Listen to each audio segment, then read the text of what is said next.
Top Secret, Andrew Álvarez, Molusco TV, de tus podcasts favoritos acá en este canal de YouTube. Suscríbete a él, dale a la campana, bien importante. Y en la caja de comentarios, obviamente, puedes comentar de todos los temas que estemos hablando y también de temas futuros que quieres que hablemos con Andrew Álvarez. Voy rápidamente con los titulares que vamos a estar hablando hoy con Andrew Álvarez. Visita del presidente de China a los Estados Unidos. Bien importante esta conversación. ¿De qué se trata? Todo el mundo sabe que China y Estados Unidos, como que últimamente no se están llevando muy bien. El hecho de que el presidente esté en suelo estadounidense o haya estado en suelo estadounidense, pues nada, hay bastante de qué analizar y hablar con Andrew Álvarez. Volcanes de Islandia, bien importante esta información, sumamente peligroso lo que está ocurriendo en Islandia. Policía también de Alemania arrestan a simpatizantes de Palestina. Tenemos todos los detalles, también reclutamiento de extremistas islamistas en las cárceles de diferentes países. No es la primera vez que ocurre, hemos leído esto ya hace muchísimos años. Y hay mucha gente que desconoce de esta información. Hoy te damos un poquito de luz con Andrew Álvarez.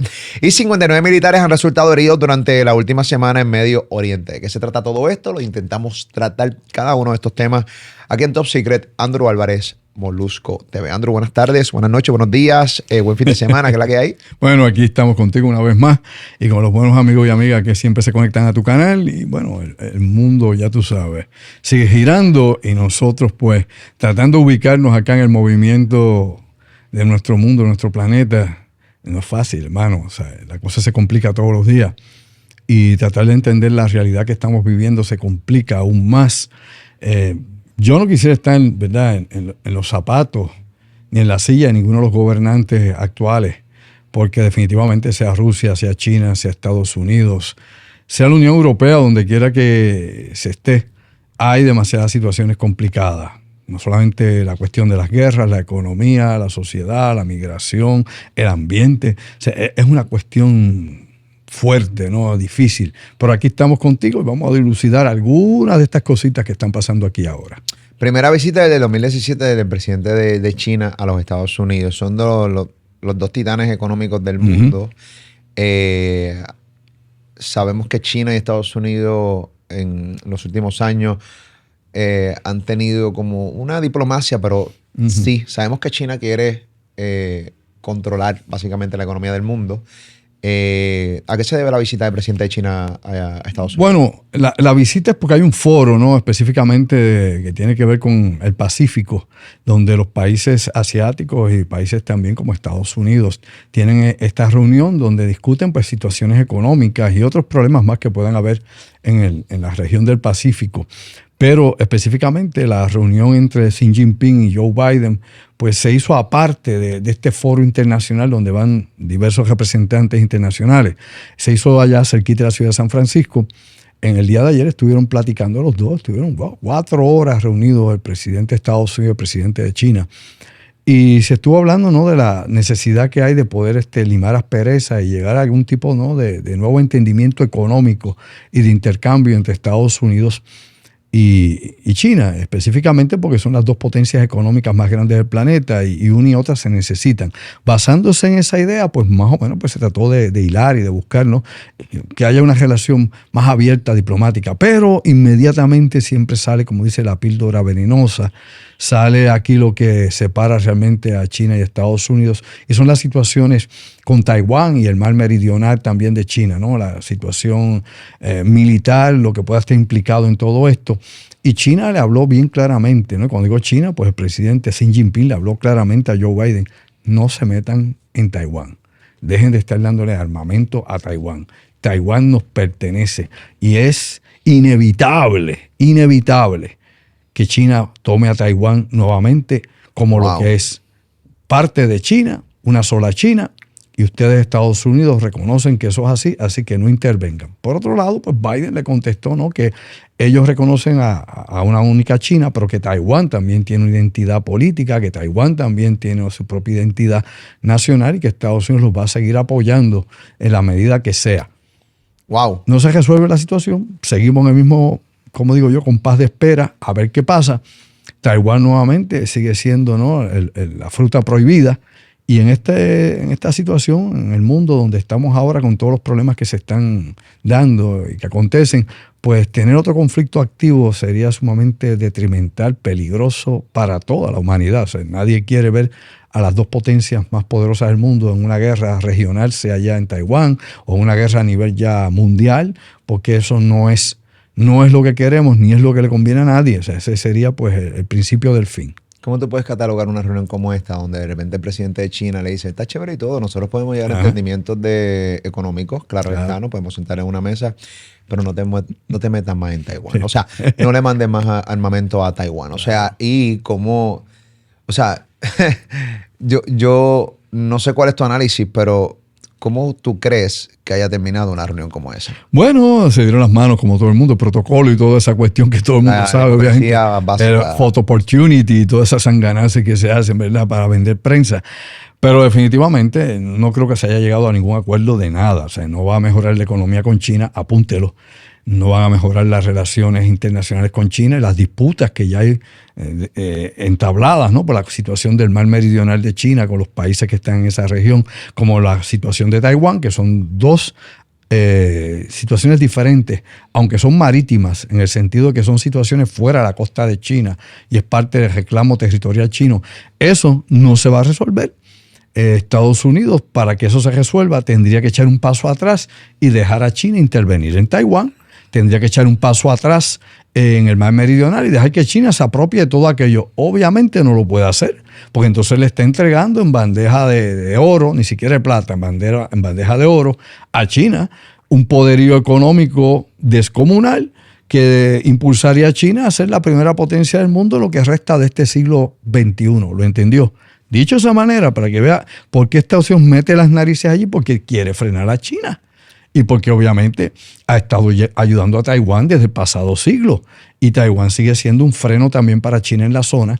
Y luego, vuelvo a sostener la situación del mar meridional de China, donde está Filipinas, Malasia, Vietnam y otros países que exigen y dicen que ese territorio también les pertenece, donde anteriormente, y revise la información, la Corte Internacional de la Haya le dio o votó o señaló o tomó la decisión a favor de los países de la región en contra de China, diciéndole a los chinos, mira hermano, ustedes no son dueños de ese mar. ¿Quién les dijo eso a ustedes? Pero ellos a la fuerza, la trágala, como sabemos, han hecho islas artificiales allí, han puesto bases allí, tienen una marina, una armada montada allí y tienen continuamente roces con los países que he mencionado y lógicamente con el cruce de barcos de Estados Unidos por ese amplio mar. Así que eso no se solucionó. Por ende, lo demás tampoco. Taiwán tiene su milicia, obviamente. Sí. Sabemos que China tiene su milicia mucho más grande que la de Taiwán. Taiwán es bastante pequeño, pero con todo eso has comentado que es una milicia de poderío. Sí lo es. Básicamente Estados Unidos son aliados de ellos. O sea, estamos hablando de que, pues entonces, si la única manera de poder tener un acuerdo entre China y Estados Unidos es que Estados Unidos se quite de Taiwán, sencillamente aquí no va a pasar absolutamente nada. Y lo dijiste hace un rato atrás, pero entonces volvemos a lo mismo. O sea, no, la ficha del tranque está, o sea, no hay manera de que esto se solucione. Bueno, acuérdate que Taiwán es el principal productor de microprocesadores, ¿no? Ahí, microchips, todo esto se hace allí en Taiwán. Ahí está la industria más importante que suple este tipo de piezas a la ingeniería de los Estados Unidos, a su electrónica, ¿no? Por ende, hay que protegerla de alguna forma o manera. Sabemos que el presidente, por ejemplo, Joe Biden, tiene una política que había comenzado inclusive Trump. O sea, aquí, aparte de ser republicano o demócrata, que eso es para bobo, uno pues tiene que ver los asuntos, ¿no?, y los hechos como son.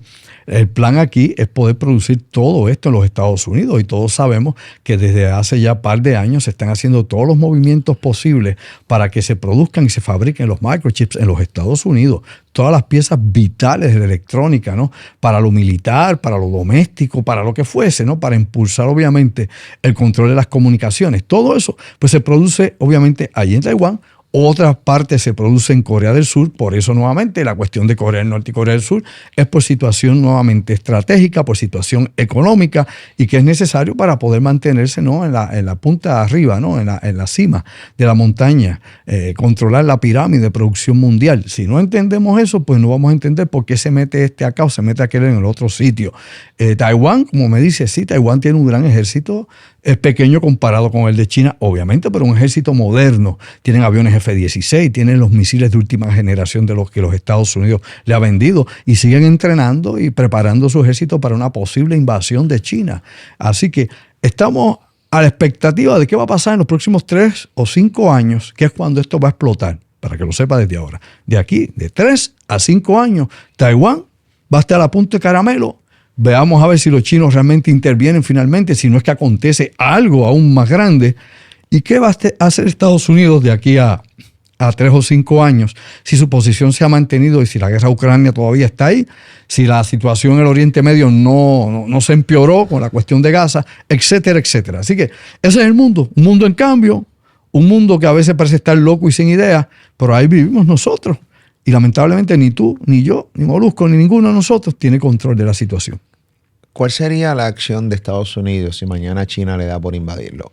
La misma que ha tomado con Ucrania y Rusia. O sea, simplemente ayudarlos con armamentos, pero no se metería militarmente hablando. Ok, Biden no ha aclarado eso todavía. Se ha especulado de que Estados Unidos entraría en la guerra directamente, ¿no? Que la Marina de Estados Unidos entraría. Hay, de hecho, planes que tiene el Pentágono de cómo movilizar la infantería marina, que sería la que pelearía esta guerra, no el ejército per se. Me explico. Lo mismo que en la Segunda Guerra Mundial, que fue la infantería marina la que peleó en el Pacífico y el ejército peleó en Europa, contra los nazis. Acá contra los japoneses, pues fue la infantería marina. Sería lo mismo en ese sentido, de que esas serían las tropas.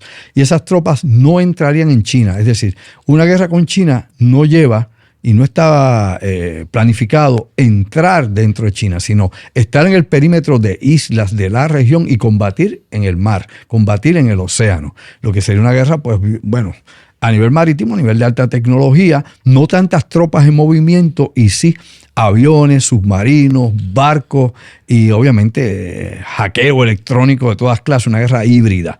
Eso es lo que planea el Pentágono en caso de que esto suceda.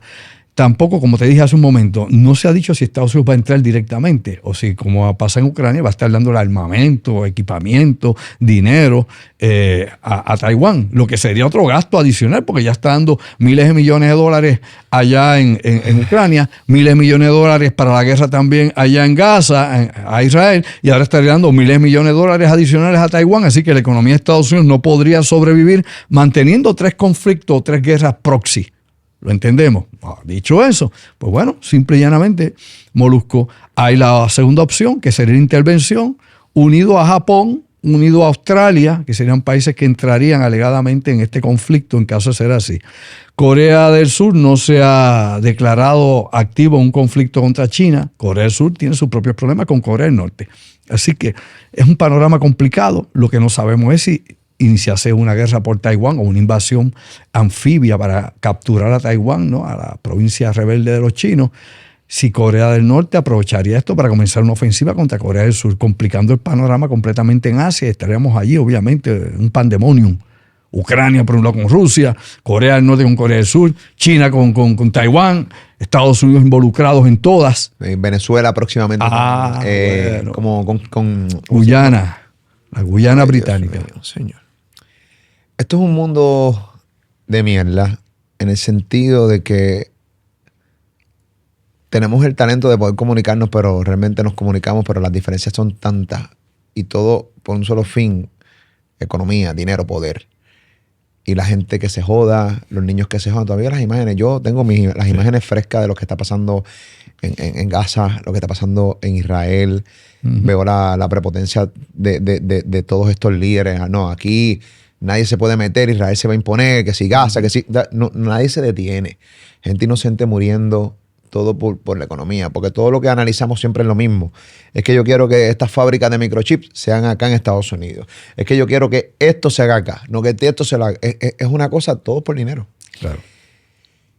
Y lo peor del caso es que hay mucha gente que trata las guerras, ya lo he dicho anteriormente y lo repito, como si fuera el mundial de soccer, el mundial de fútbol. Como si esto fuera un deporte y no lo es. Aquí hay gente muriendo. Y niños muriendo, mujeres muriendo, hombres muriendo, mucha gente muriendo, inocentes y que no le importa un culo nada de lo que estos tipos con poder piensan. Es una cosa que yo me molesta bastante, Andrew. Bueno, ¿qué te diría yo? Los medios nos exponen, la internet y todo, ¿verdad? Noticias, televisión, radio, prensa, nos exponen lo que está pasando parcialmente, no totalmente, parcialmente. Y aún uno viendo esas fotografías morbosas y viendo todo lo que está pasando en el mundo, la crueldad, pues uno pues, se impresiona. Hay gente que ya está insensible, lo hemos hablado antes, ¿verdad? Y eso no les afecta, así que esa gente tiene un problema psicológico bien grande, porque no tienen la empatía por los demás. Y uno tiene que ver, obviamente, el gran cuadro de todo esto. Uno ve a los niños muriendo allí en Gaza, que la UNICEF ha dicho, obviamente, que ya van más de 4.400 y pico de niños muertos allí en Gaza.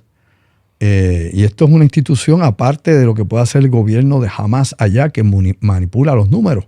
Porque recuerde, hay un bombardeo israelí o lo que hay, o lo que sea, y en 5 minutos Hamas tiene números de que murieron 300 y 400. Imposible poder llevar esos números en la realidad, se los inventan.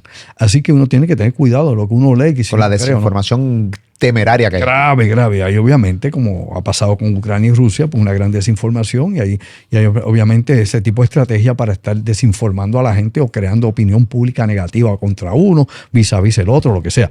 Ahora, oye, es que los genocidios siempre han estado aquí. Desde el principio de los tiempos, entiéndalo usted, y lo hemos hablado muchas veces, ¿no? La purificación étnica. Y la gente se acuerda de Adolf Hitler, los nazis, ¿no? La cuestión de los campos de concentración, pero hay que ir bien atrás. Uno puede ver todos los pueblos y civilizaciones cuando tomaban a otros pueblos. Los asirios, por ejemplo, cogían allí en Mesopotamia y llegaban hasta lo que ya actualmente es Israel y toda esa región y masacraban la gente, mataban los niños, clavaban los niños a las puertas de la ciudad o los tiraban desde las murallas. Eso hacían los asirios. Y muchos otros pueblos, Gengis Khan o Gengis Khan, hacía exactamente lo mismo también. Llegaban a las ciudades, mataban todo lo que había, niños, mujeres, hacían genocidio. O sea, la historia de la humanidad, lo he dicho, está escrita con sangre porque meramente hay que revisar un poco. Vea lo que ha pasado. Mientras tú y yo hablamos, yo oigo, por ejemplo, hablar, ¿verdad? Como te dije la otra vez, a Erdogan, de que hay los israelitas, que si genocida. Él hace lo mismo con los kurdos. Dentro de Turquía los ha bombardeado y ha matado y destruido poblados, escuelas, hospitales, y ahora viene a cantarse el santo. Vladimir Putin, toda esa verborrea que habla y dice por ahí, que usted ni entiende porque lo habla en ruso, pues bueno, hay que ver lo que pasó en Siria. En Siria los bombardeos rusos mataron más de 25.000 personas, mastica con las neuronas. Miles de niños muertos por las bombas rusas. No del ejército de Assad sirio ni de ningún otro, rusas. Así que vamos a hablar con la verdad, le guste el que no le guste. Todos son unos criminales. Todos, a ninguno le importa usted. Usted no vale nada, ni yo. O sea, todos tienen un interés propio, como tú has mencionado hace un momento, por el poder, la hegemonía, el control, la dominación. Y como no conocen a quién matan, es meramente un número en una estadística, ¿lo entiende? Un número en una estadística. Hasta que no se vive en carne propia, uno no sabe. Es como la muerte en la calle. Tú ves, mataron 2 o 3, pero te mataron a tu papá en un asalto o a tu hermano lo tirotearon. Y ahí es donde tú sientes las lágrimas de sangre. Despierta, durmiente. Ahí está el mundo. Y eso es lo que estamos viviendo, no solamente en estas partes del planeta donde se vive esa violencia por la guerra, sino inclusive en nuestras calles todos los días. Es terrible. Cambiando de tema, me interesa bastante discutir lo de los volcanes de Islandia. Dice la noticia que el miedo a los volcanes de Islandia está justificado, ya que puede interrumpir, escúchense esto, corillo, el tráfico aéreo. Sus nubes de cenizas también pueden tener un impacto directo e imprescindible sobre el clima. Háblame un poquito de estos volcanes y qué está pasando, Andrew. Bueno, Islandia. Para complicar el jodido mundo de guerras, de tiroteos, también ahora la naturaleza explota por otro lado. Bueno, pero Islandia no debe sospecharnos mucho. En Islandia hay 32 volcanes, para empezar, ¿no? Y cada 4 años hay una erupción. Ahora lo que pasa es que toda una península completa donde está esta ciudad de Greenvik, que hay un pueblito, realmente sacaron 3.000 personas de allí, las evacuaron de allí, porque está a punto ya de ebullición o a punto de explotar, ¿no? El volcán que hay allí. Cuando digo el volcán que hay allí es que no es que hay una caldera de volcán que usted ve el volcán botando la lava hacia afuera, sino que bajo tierra, más o menos, hay un canal de 15 15, más o menos, como 15 kilómetros de magma que está elevándose hacia arriba. Y según se sigue acercando a la superficie, empieza la lava. Por ejemplo, sí, el magma, cosas afuera, es lo que le llaman la lava. Pues bien, eso está liberando pues gases, por ejemplo, dióxido de azufre que sale por ahí para arriba, todo eso. Así los vulcanólogos van midiendo cuál es la intensidad de una posible erupción. Según los que saben de esto, ¿no? Los geólogos, los morfogeólogos, los vulcanólogos y todos los que están involucrados allí, la erupción es inevitable, va a ocurrir. Va a ocurrir. No esperan una cosa descomunal como una explosión de estos volcanes grandes que tú vas explotando, sino lo que van a ver es obviamente la salida del magma, de la lava a la superficie. Pero hay que recordar que Islandia tiene turismo volcánico. La gente viaja allí para ver la lava. La gente viaja allí para bañarse en las aguas termales. O sea, la gente va a Islandia de turistas para eso. Ha habido en el pasado, ¿no? En los pasados años, ha habido volcanes que han hecho erupción que sí han bloqueado el tránsito aéreo por el norte, ¿no? Porque muchos aviones que vienen, por ejemplo, de Nueva York, que van a viajar para Europa, Alemania, otras regiones, tal vez las que sean, Finlandia, Suecia, pues obviamente tienen que desviarse por la gran cantidad de las nubes que libera. Pero allí se está tratando de evitar que la lava destruya, como pasó, por ejemplo, en Hawái, cuando ha habido erupciones también, que la lava se va, corre, coge un pueblo, coge, qué sé yo, las carreteras, las casas, se las lleva. Por lo mismo en Islandia. Ellos han hecho murallas, han creado barreras para un momento que salga la lava, que más o menos ellos están tratando de calcular en qué zona sería, por las grietas que se han surgido, por los movimientos tectónicos, los temblores de tierra. Óyeme, hubo un día que hubo 1000. Otro día hubo 800. Temblores de tierra. Sí, sobre 4 en la escala Richter. Tú sabes que es una cuestión que obviamente la gente dice hay que sacar. 4 tiembla. Sí. Un 4.2 aquí PR nos pone a cagar con los mojones en orden alfabético. Sí. Imagínate 1000 en un día. 800 en un día. Olvida y vive. Entonces tienes que salir de allí. Pues bien. Al ateo lo hace cristiano de una. No, definitivo. Pues la gente la han sacado del lugar. Están esperando que esto ocurra, ¿no? No va a destruir Islandia, no va a acabar con la capital, no es el fin del mundo. Pero lo que demuestra es que la naturaleza tiene su poder y que está más allá de nuestro alcance. Que esas ideas de que podemos controlar los terremotos, controlar los huracanes y todo, se quedó en la fantasía, en la ciencia ficción. Esto va más allá del poder humano. Gracias a Dios que está más allá del poder humano, porque si estuviera bajo el poder humano, ya hubiéramos destruido el planeta. Hace rato. De eso tenemos evidencia de todas las barbaridades que hacen los seres humanos. Hace rato. ¿Tú te imaginas que un presidente tuviera control de cuando un volcán puede erupcionar, hace erupción? No, muchacho, no. Eso le llaman, por ejemplo, son las armas geofísicas. Y ese tipo de armamento existe en teoría. Y hay pequeños ejemplos que se hacen. Por ejemplo, se pueden fabricar terremotos, sí. Y se han hecho experimentos para crear terremotos. El Departamento de la Defensa lo ha hecho y se han hecho, inclusive planificado bombas para hacer, y lo he hablado contigo, hablé el año pasado de los tsunamis. Incluso los rusos tienen un misil submarino para crear tsunamis. Y los Estados Unidos practicaron o ensayaron, intentaron desde la década de los 40 y 50 crear tsunamis submarinos también con explosiones. O sea que esto no es nuevo, pero siempre se ha buscado tener ese tipo de armamento que pueda dar, ¿no?, el golpe, el jaque mate para ganar una guerra o para intimidar a otro, para que baje las armas o para que se someta al interés del que tiene el poder, ¿me entiendes? Por ejemplo, las 2 explosiones de las bombas nucleares, para terminar la Segunda Guerra Mundial, Hiroshima y Nagasaki, pues puso a Estados Unidos donde está en la actualidad. Y ese fue se jugó el tiro. Al tener sus armas nucleares, en un momento atómicas, después fueron nucleares, pero las primeras armas atómicas, pues eso le dio a Estados Unidos la ventaja, arrancó. Y después llegaron los rusos, y por ahí siguió la cosa. Pero eso les dio una ventaja increíble para ser la primera potencia del mundo. Andrew, cambiando el tema, explica un poquito sobre esta noticia de policías alemanes arrestan a simpatizantes de Palestina. Ok, no son necesariamente, son simpatizantes palestinos, pero es más que eso. No los están arrestando por eso. Están obviamente interviniendo, ¿no?, en los centros islamistas o el centro islámico que hay allá en Alemania, y han estado por lo menos en 5 diferentes lugares, inclusive mezquitas en Alemania, arrestando gente que supuestamente alegadamente están vinculados con Hezbollah, no con Hamas, Hezbollah. Yo aquí he hecho la diferencia y lo vuelvo a aclarar una vez más. O sea, Hamas es quien está peleando allí en Gaza contra el ejército israelita.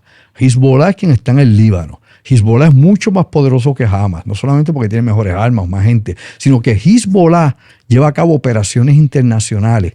Hamas no. Hamas es local en Israel y en la Franja de Gaza. Allí lleva todos sus conflictos. Pero Hezbollah persigue alrededor del mundo a los judíos Y por ejemplo, todos recordamos allí en Argentina, cuando volaron allí en Argentina y mataron decenas de judíos, han atacado desde embajadas judías, han atacado centros judíos, han atacado sinagogas judías en diferentes partes del mundo. O sea, Hezbollah tiene obviamente a nivel internacional un grupo armado y células dormidas en diferentes partes del mundo que las activa cuando las necesita. Pues lo que pasó en Alemania es que supuestamente y alegadamente el gobierno alemán, su inteligencia, localizó estos lugares donde Hezbollah está concentrando gente dentro de Alemania, obviamente con los muchos migrantes que llegan de Oriente Medio allí. Y ellos, para cortarle el rabo desde ahora y cortarle las patas, pues decidieron empezar a arrestar a esta gente que han estado desde hace tiempo vigilando por la actividad cercana con Hezbollah y por la posibilidad de que puedan llevar a cabo ataques dentro de Alemania. ¿Qué pasa? Esto se relaciona también con arrestos que hubo en Brasil. En Brasil arrestaron sobre 3 o 4 individuos también relacionados con Hezbollah, que estaban supuestamente planificando ataques contra la comunidad judía en Brasil. Sí, son ataques mortales, o sea, no es tirar un huevito a la casa, no es, qué sé yo, tirar una pedra a un carro, no es poner una bomba, volar la gente o un atentado a tiros, dependiendo cómo sea la oportunidad que tenga esta organización y cuánto no equipos o personal puedan mover. De hecho, la gente de Hezbollah en Brasil estaban allí contratando los sicarios brasileños para que hicieran el trabajo de las pandillas. Así que la cuestión es complicadita. En Estados Unidos por eso se dio una alerta de terrorismo en la frontera y de vigilancia a las mezquitas y los centros islamistas en Estados Unidos, que van desde universidades como Harvard, oye bien, hasta la mezquita de Nueva York. O sea y lo mismo ha pasado allí en Gran Bretaña, donde la alerta también se ha dado antiterrorista por la cuestión de Hezbollah. Claro, a Hezbollah tienes que añadirle los terroristas, los lobos solitarios que pueda tener por allá Al-Qaeda, si queda alguno por ahí suelto, que se supone que sí, a los que pueda tener el Estado Islámico, que bastante daño hizo, por ejemplo, en Europa en los pasados años, y otras organizaciones más de yihad. O sea que esto es complicado, difícil, la seguridad, la vigilancia, quién entra, quién no entra, quién va a atacarte, quién no, y tratar de impedirlo, tratar de anticiparlo, más difícil porque tienes que identificarlo.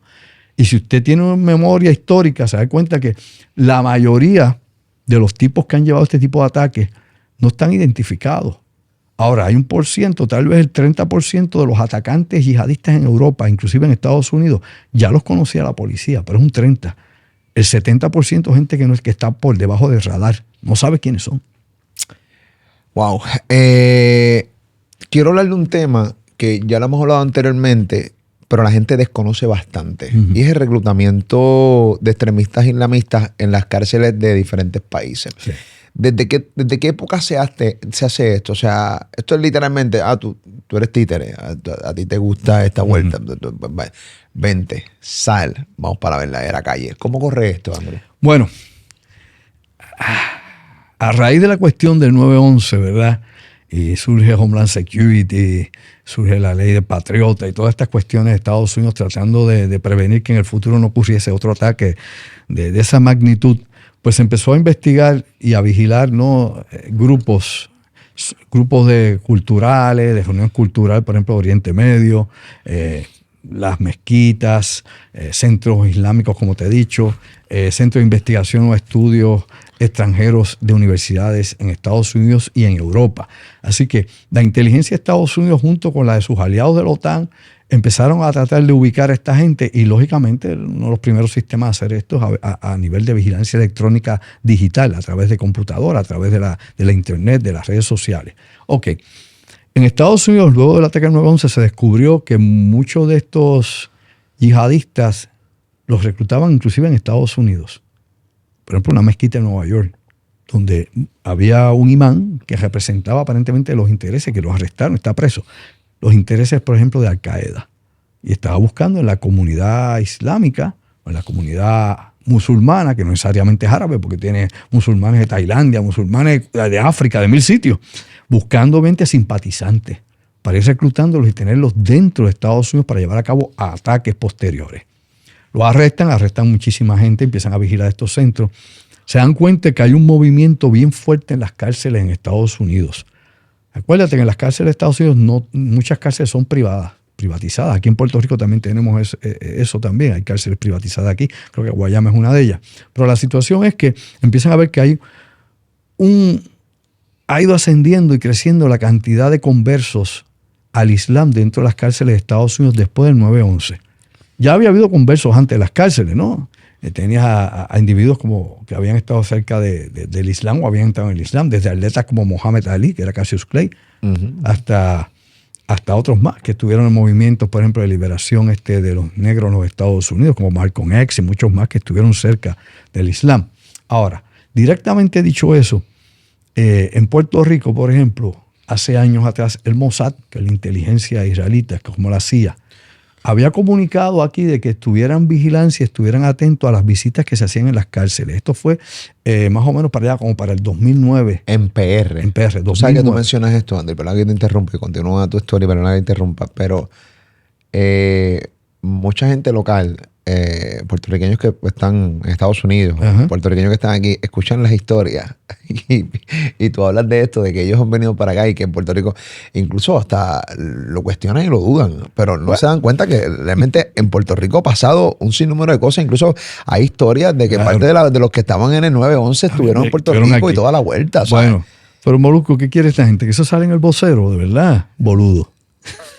Y a la gente parece que no le da mucho la materia gris. Hombre, sí, las operaciones secretas se descubren cuando fallan. Claro. Son secretas, no es para que yo la sepa ni usted, menos usted. Por lo menos yo ando buscando esta información. Usted que nunca la busca, ¿qué rayo que va a creer? Va a saber algo, no sabe nada. Y yo soy muy poquito. Yo soy una milésima de una décima de un centésimo. Y lo que yo sé, imagínese, le impresiona a usted, imagínese lo que yo no sé o lo que usted no sabe. Entonces sí, va a encontrar que es la punta del iceberg. Oye, se le comunicó aquí, nuevamente, al gobierno de Puerto Rico, específicamente al Departamento a cargo de prisiones en Puerto Rico, corrección, que estuvieran vigilantes al reclutamiento de islamistas en Puerto Rico, de quienes eran conversos o se iban a convertir al Islam en Puerto Rico. En Puerto Rico hay 1% de la población, obviamente, de los presos, ¿no?, de los confinados, que se han convertido al Islam. Yo he estado dando charlas en diferentes cárceles de Puerto Rico y he conocido presos que se han entregado al Islam. No hablan mucho, callados, prácticamente no han hablado más que tal vez saludos, o sea, pero nada más, no me han dicho nada, no se ponen a hablar como otros presos que si quieren hablar, intercambiar con uno, ellos meramente, pues, salam aleikum salam, y ahí se queda. Y no hablan más nada contigo. Wow. Me dicen los presos que muchos de estos que realmente se meten a esto buscando algún tipo de privilegio. Me dicen los guardias, mejor dicho, presos y guardias. Estos buscando un privilegio. Otros me dicen que obviamente están bajo vigilancia porque ha habido, ¿no?, esta alerta que te dije de 2009 hasta la actualidad de que haya vigilancia sobre ese tipo de personas que es lo que hacen. Hay que señalar lo siguiente. En Puerto Rico no hemos tenido aquí, en nuestro territorio, ningún presidiario que haya salido convertido en el Islam y haya llevado a cabo un ataque terrorista en Puerto Rico o en Estados Unidos. Ninguno. Hago la salvedad de que la vigilancia existe porque se le dio una alerta. Y después del 9/11 Estados Unidos escucha las alertas que no había escuchado antes del ataque, las Torres Gemelas y del Pentágono. Pues obviamente pues cambió la política y ellos vigilan más esta situación. Ahora, ya hay históricamente un puertorriqueño que sí está preso y que sí fue arrestado por su relación con Al-Qaeda. ¿El talibán boricua? Sí, señor. Que aquí fue un chiste, pero la realidad es que fue en serio. Padilla Lebrón, apunta, José Padilla Lebrón, el llamado talibán boricua, arrestado en el 2002, cuando regresaba de Europa hacia Estados Unidos, fue arrestado y acusado de tratar de poner una bomba sucia y de estar colaborando con Al-Qaeda por un ataque dentro de los Estados Unidos. Wow. El caso de Pucho Padilla, como le dicen a José Pucho, es un caso que yo he venido hablando por muchos años, desde su arresto, porque creo que Pucho fue un chivo expiatorio. Usaron. A Pucho no, quien lo usó fue realmente el gobierno de Estados Unidos, usó a Pucho. Y a Pucho lo tuvieron por lo menos 3 o 4 años preso en una prisión militar. Incluso un portaaviones lo tenían también. Aislado. Lo torturaron. Todo tipo de tortura que usted puede imaginar le dieron a Pucho Padilla. Y Pucho Padilla no era ni siquiera miembro de Al-Qaeda. Se había convertido en el Islam. ¿Dónde? En la cárcel. Pues Pucho era un criminal juvenil, después de adulto también cometió otros crímenes, inclusive asesinato en 2º grado, y él decidió entrar al Islam en la cárcel y desde allí fue que empezó a hacer las conexiones, que lo llevaron a llegar hasta Pakistán, que lo llevaron hasta Afganistán, que sí habló con jefes del Talibán y todo eso. Pero de ahí a que él fuera a hacer una bomba sucia, cosa que nunca se pudo probar, que incluso le quitaron esas acusaciones. Cuando fue a juicio lo acusaron de otras cosas, pero no de eso. Lo acusaron de planear, reunirse con alguien que se iba a reunir con otro. Asociarse con uno para asociarse después con otro, cosa que no funcionó. Y Pucho Padilla le habían dado 17 años de cárcel, después le metieron 21 años y se supone que el 2026 salga libre. El problema es que ha sufrido daño psicológico, está mal de la cabeza. Las torturas, obviamente, a lo que lo sometieron, lo afectaron. Solitario, por años, sin poder hablar con nadie, en cuartos oscuros, totalmente oscuros, sin ver la luz. Tortura, por ejemplo, de ahogo, con la toalla de agua, amenaza. ¿Lleva cuánto tiempo preso ya? Bueno, desde el 2002.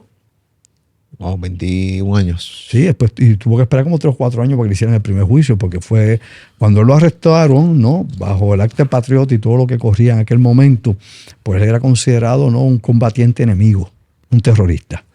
Y no le aplican las leyes que puede aplicarte a cualquier ciudadano de Estados Unidos. Así que ahí está Pucho Padilla. Es un ejemplo de cómo se puede reclutar a alguien, cómo te van a usar de chivo expiatorio. Tanto el gobierno, el FBI o quien sea, fabricarte un caso, como obviamente otros grupos, los mismos grupos terroristas, tirarte como carne de cañón. Porque los que dirigen los ataques terroristas no se inmolan. O sea, el único caso, y no fue ni el único caso porque fue un operador de campo que fue el de Aliata, pero fuera de eso, los mismos tipos que planificaron el 9/11, ninguno murió en los aviones. De hecho, hay uno preso todavía que está preso allá en Cuba, en Guantánamo. Y se dice que eso fue un plan maestro alegadamente Osama Bin Laden, pero tampoco. Ninguno de ellos estaba allí. Ellos mandan a sus soldados a hacer las cosas, a sus yihadistas, y ellos no se intervienen, ellos no se afectan. Eso de las Torres Gemelas siempre va a ser... O sea, a ciencia cierta realmente el gobierno de los Estados Unidos, y con todo lo que tú has visto, realmente como que siempre va a quedar como un enigma realmente lo que pasó ahí. O sea, o a ciencia cierta realmente se tiene en conclusión de lo que ocurrió de verdad. La versión oficial permanece. Y cualquier opinión sobre la opinión oficial de gobierno, lo que se ha escrito en la historia, pues se le considera una teoría de conspiración y no se le da importancia. Hay miles de datos, oye bien, y cientos de evidencias que descartan totalmente la versión oficial del gobierno de Estados Unidos. La tiran por el piso.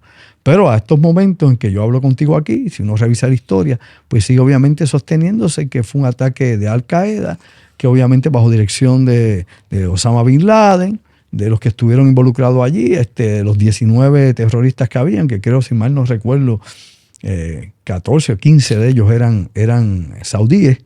Y lo que se ha sabido con el tiempo, en las demandas civiles que se han hecho por estas muertes, es que el gobierno, la realeza saudí estuvo involucrada. Punto. Y los documentos pues se mantienen clasificados para no crear más problemas del que ya hay, porque imagínate, ahora mismo en Arabia Saudita es una constante en la economía de Estados Unidos con el petrodólar, y si saliera del cuadro económico de Estados Unidos, del apoyo que le da a Estados Unidos, se caía el imperio. Todo por billete. Volvemos al billete. Claro, se caía el imperio, eso es elemental. Así que ahí tenemos ese interrogante, ese secreto al mundo. Si tú hablas de esto, hay lugares en Estados Unidos, si tú hablas de esto y hablas en contra de la versión de 9/11 en Estados Unidos, hay lugares donde la gente te cae encima por decir que el gobierno lo sabía o estuvo implicado. Hay otros sitios donde la gente es más rebelde, donde la gente pues cuestiona el sistema y el gobierno. Depende de la ciudad, el lugar, el estado, el partido que domine allí. Un sinnúmero de cosas, si es un redneck o no es un redneck con quien tú estás hablando. 59 militares han resultado heridos durante la última semana en Medio Oriente, Andrew. Cuéntame un poco sobre esto. Bueno, después del ataque del 7 de octubre, ¿verdad?, a Israel por Hamas y su brazo armado, Al-Qaram, la realidad es que ha habido bombardeos masivos contra instalaciones de Estados Unidos en Siria y en Irak. Desde octubre hasta este momento probablemente ya sobrepasan 45, 46 bombardeos o ataques con misiles, drones y morteros contra instalaciones de Estados Unidos. Ha habido pues 59 heridos y 59 heridos son soldados que alegadamente sufrieron algún trauma cerebral por el impacto de la onda expansiva de explosión y otros lesiones leves. Hasta este momento ninguno ha sido de gravedad y según dice el Pentágono, la mayoría de ellos han regresado ya a su trabajo. No sé si regresar a su trabajo es que han vuelto allá a las bases en Siria y en Irak, o si es que han vuelto al ejército, pero ya los sacaron de allí, los tienen en otras bases en Europa o Estados Unidos, cosa que desconozco. Pero nuevamente esto ha llevado a que Estados Unidos esté atacando a Siria. Estados Unidos ha llevado a cabo ya 3 bombardeos contra Siria en las últimas semanas, tratando de aniquilar precisamente a unidades que puedan ser de Irán dentro de Siria, dirigiendo a estos milicianos que atacan o a estos grupos que ellos llaman terroristas a las bases de Estados Unidos. Hay que recordar que en Siria Estados Unidos está ilegalmente, que allí no está invitado por el gobierno de Siria ni tampoco está comisionado por las Naciones Unidas a intervenir allí. Estados Unidos se metió allí, está allí obviamente bajo las órdenes inicialmente del expresidente Donald Trump, y allí están protegiendo los pozos petroleros. No sé para quién, porque obviamente no es para el gobierno sirio, están obviamente para otros intereses petroleros. Pero ¿cómo tú te puedes meter como una nación a un lugar que no te invitaron y no pasa absolutamente nada? Pues ese es el juego internacional. Eso pasa cada rato. Los turcos han tomado, cientos de millas de Siria a la brava, y los turcos se han metido en Siria y controlan una franja, toda la franja por cientos y cientos de millas de la frontera. Se metieron en Siria y están los turcos. Por otro lado, tienes allí a los rusos que sí son invitados por el gobierno de Siria, el gobierno de Assad. Pero también los rusos han hecho lo que les da la gana allí también. Entonces tienes también a los iraníes que supuestamente y alegadamente también están invitados por el gobierno de Siria. Y los iraníes lo que han hecho es seguir preparando a las fuerzas de Hezbollah y a otras milicias de yihad, tanto el yihad palestino como el yihad allá en Siria, para que ataquen desde allá y bombardeen posiciones de Estados Unidos en Siria o en Irak, o lo hagan contra Israel. Así que esto es bien complicado. Incluso esto es importante. El ayatollah Yamir, que es el ayatollah principal actualmente, Yamir, ha dicho que ellos no se van a meter en la guerra ahora, a no ser que Estados Unidos los ataque, o Israel, que siga peleando jamás, que ellos los van a apoyar, que sí, te apoyamos, oramos por ti, te mandamos cosas por debajo de la mesa, pero no vamos a pelear, solo vamos a entrar en la guerra si Israel nos ataca o Estados Unidos. Como haya un solo atentado contra nosotros, entonces entraremos en la guerra directamente. Así que como que le quitaron la palmadita, como que le quitaron el apoyo a Hamas en ese sentido, que es lo que la gente tiene que entender. Todo esto es revuelta en todas partes del mundo, protestas en Washington, protestas en ciudades de Estados Unidos que se han caído a golpes, pro-israelitas y pro-palestinos en Estados Unidos. Ha habido motines. Esto mismo está pasando en Europa. En Gran Bretaña hay marchas continuamente a favor de Palestina y todo esto. Uno lo ve fuera de la región, pero los países de la región, ninguno mete el pie en el bote. Vamos a hablar como es. Ninguno mete el pie en el bote. El único Hezbollah que sigue disparando en la frontera, y eso lo hablé yo contigo desde que empezó esto, pero se mantiene ahí. Ni para el cara ha hecho un pie para acá. O sea, se mantiene en el bote, y ojalá se mantenga en el bote, y ojalá Israel deje ya de masacrar a los civiles, y ojalá jamás deje de usarlos como escudo y de ser cobarde. O sea, yo solamente espero que esto llegue a la paz, porque aquí los que están muriendo, como dijimos al principio, son niños, mujeres, gente inocente. Pero tú tienes de todo aquí. Tú tienes gente que se queja de Israel allí en Gaza, y tienes gente en Gaza que se queja de Hamas porque dice no nos dejan salir. O sea, Hamas me dice que me va a ametrallar si salgo y me voy de refugiado. Entonces me hacen quedarme aquí para que me caigan las bombas de Israel encima. Lo que pasa es que la historia obviamente depende de quién la cuente. Exacto. Siempre lo mismo. Por eso yo digo, mira, un lado y el otro es la misma basura. No se llama engaño, no se llama engaño. Todos usan a los demás. El capital político de esto y el capital económico que se saca de las muertes de civiles es inmenso, y cada uno de ellos saben que en esto les va la vida en cómo puedan explotar obviamente recursos de las bajas en combate. Jamás necesita que le maten mucha gente para presentar su caso de piedad o de pedida de ayuda o auxilio al mundo, cosa que ya pues se ha dado porque las Naciones Unidas han decidido y votaron, inclusive el Comité de Seguridad de las Naciones Unidas, a favor de que haya un cese al fuego y que hayan estos corredores humanitarios. Israel le dijo que no le importa. Israel no va a parar aunque tenga que matar, la mitad de la población. Si ellos se han puesto en su cabeza, el alto mando israelí, que tiene que destruir Hamas, y si para destruir Hamas pues tiene que matar a la gente que está allí, pues Hamas tampoco la deja salir. Pues entonces usted sabe, ambos son la misma cosa, son destructores, ambos son, ¿qué te diría yo? Asesinos, genocidas, ambos. No vamos a negar la verdad. Y eso se repite en el mundo, en tantos lugares como aquí he hablado contigo. Andrew Álvarez Chardón, página oficial en Facebook. Andrew Álvarez Chardón, página oficial en Facebook. Andrew Álvarez también aquí en su canal de YouTube. Puedes seguirlo, te suscribes al canal. Siempre tiene mucho, pero que mucho contenido. Como siempre, Andrew, gracias por el resumen de la semana. De todo lo que está pasando en los conflictos del mundo. Son sumamente tristes, hermano. Hay muchas cosas más pasando. Obviamente no da el tiempo aquí. Pero estén atentos a las noticias internacionales, verifiquen la fuente de información, no se crean los rumores, no vea un TikToker porque diga algo o un YouTubero porque crea algo. No, busque la evidencia, la información y compárela una cosa con la otra, porque tiene que haber muchas fuentes de información para clarificar qué realmente está pasando. Acá pues, Molusco, haremos lo que podamos toda la semana. Hay que seguir, ¿no?, la huella de todo esto que está ocurriendo porque no sabemos cómo va a terminar y cuándo va a terminar. Los contenidos más vistos en este canal de YouTube. Andrew Álvarez, Top Secret, Molusco TV.